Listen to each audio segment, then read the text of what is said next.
Pues tú quieres ser un héroe, niño. Yupi-yu. Muchos otros mentecatos he tenido como tú.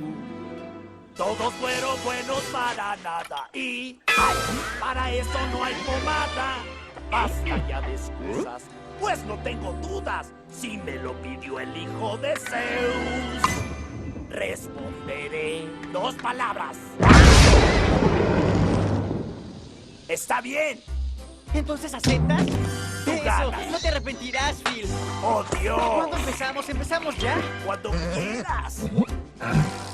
Creí que jamás tendría un campeón que haga sonar campanas y no el gong. Que gane batallas, trofeos y medallas, con algo de agallas más. ¡No! ¡Un novato!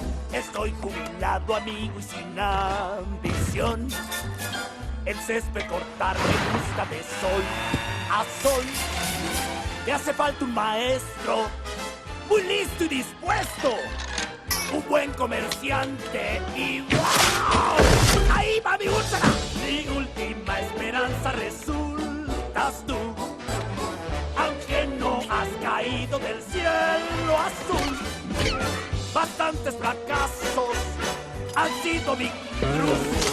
Ya no tengo opción, solo queda tú. Regla número 5. Cuando rescates a una damisela, hazlo con delicadeza.